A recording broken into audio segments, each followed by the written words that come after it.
হয়ে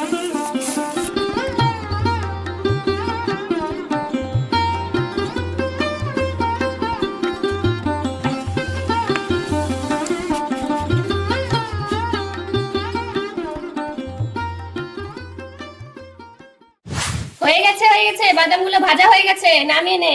বাদাম তো ভাজা হয়ে গেল। বাদাম ভাজলাম সিঙ্গারা বানানোর জন্য, মিনি সিঙ্গারা। তো দেখো বন্ধুরা, বাদাম ভাজা রেডি হয়ে গেছে। আজকে আমরা পুতুলের জন্য করব মিনি সিঙ্গারা, আর সঙ্গে থাকবে গরম চা। তো সিঙ্গারা বানানোর জন্য কি কি জিনিস এনেছি সেগুলোই তোমরা দেখে নাও। প্রথমেই আমরা সিঙ্গারা তরকারি করার জন্য আলু কেটে নিব। এই একটা আলু দিয়ে সিঙ্গারার তরকারি করব, তাই টুকরো টুকরো করে কেটে নিচ্ছি, আর সঙ্গে আরো সবজি দিব। আলু কাটা হয়ে গেলে এবার গাজর কেটে নিব।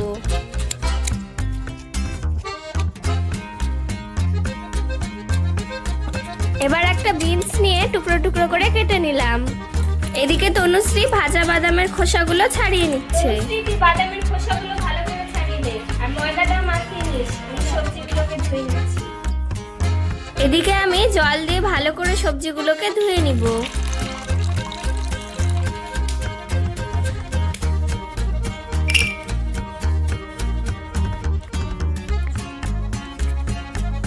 সবজি ধোয়া তো হয়ে গেল। এবার তনুশ্রী সিঙ্গারা বানানোর জন্য ময়দা মেখে নিবে।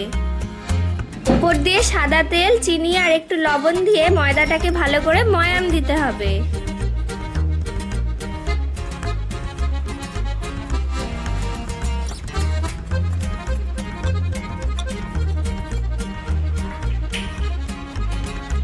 একটু সামান্য জল মিশিয়ে ময়দাটাকে ভালো করে মেখে নিচ্ছি। তনুশ্রী, এবার উনুনটাকে জ্বালিয়ে নে। তরকারিটা করে নিতে হবে। এবার ছোট্ট উনুনটা জ্বালিয়ে দিয়ে উনুনে কড়াই বসিয়ে দেওয়া হলো। এবার তনুশ্রী কড়াই সাদা তেল দিয়ে দিচ্ছে। তেল গরম হয়ে গেলে এবার সবজিগুলো একে একে কড়াইয়ে ছেড়ে দিব।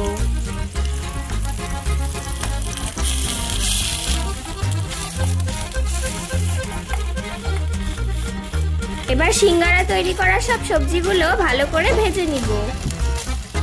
এবার দিয়ে দিচ্ছি লবণ, আর সঙ্গে একটু হলুদ। এবার দিয়ে দিব একটু লঙ্কার গুঁড়ো।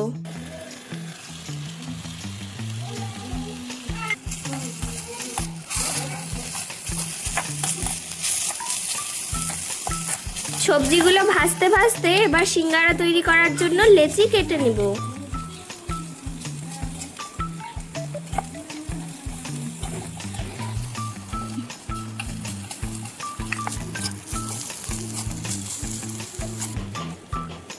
এবার সামান্য একটু সাদা তেল মাখিয়ে নিয়ে লুচির মতো করে বেলে নিব।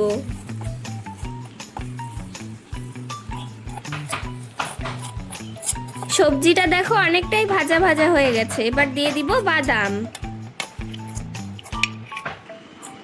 এটাকে লম্বা করে বেলে নিয়ে মাঝখান দিয়ে কেটে দিলাম।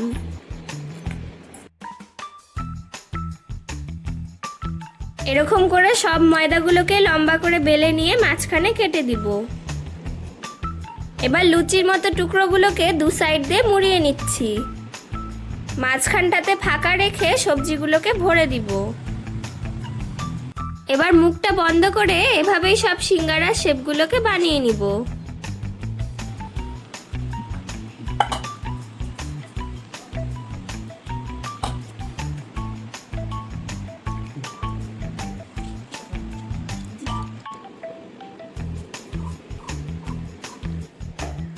দেখ, সিঙ্গারা মোড়ানো আমাদের রেডি হয়ে গেছে। এবার তুই কড়াইটা বসিয়ে দে, আর তেলও দিয়ে দিস। সিঙ্গারাগুলোকে ভেজে নিতে হবে।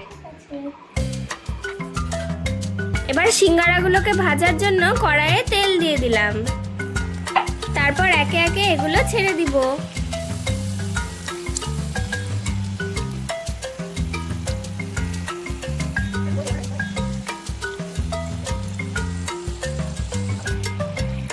সিঙ্গারাগুলো লাল লাল করে ভাজা হয়ে গেলে এবার এগুলোকে নামিয়ে নিব। শুধু সিঙ্গারা খেলেই তো হবে না, তার সঙ্গে গরম চা হলে কিন্তু খারাপ হয় না। তাই চা বানানোর জন্য উনুনে সসপ্যান বসিয়ে দুধ ঢেলে দিব। এবার দিয়ে দিব অল্প পরিমাণ চিনি।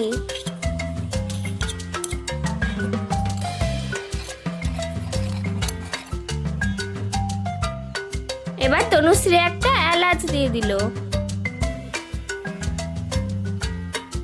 সবার শেষে চা পাতিটাও দিয়ে দেওয়া হলো। এবার চাটা ভালো করে ফুটে গেলেই নামিয়ে নিতে হবে। এবার আমার ছোট্ট কাপে চাগুলোকে ঢেলে নিব। দেখো আমার পুতুলের জন্য গরম গরম ছোট্ট মিনি সিঙ্গারা আর ছোট্ট কাপে চা রেডি। এবার পুতুলকে খাইয়ে দিব। বাহ দিদি, তোরা সিঙ্গারা তো খুব সুন্দর বানিয়েছিস। হ্যাঁ, চাটাও খুব সুন্দর হয়েছে খেতে। এবার সবার শেষে পুতুলকে খাইয়ে দিয়ে আমরাও একটু টেস্ট করে নিলাম।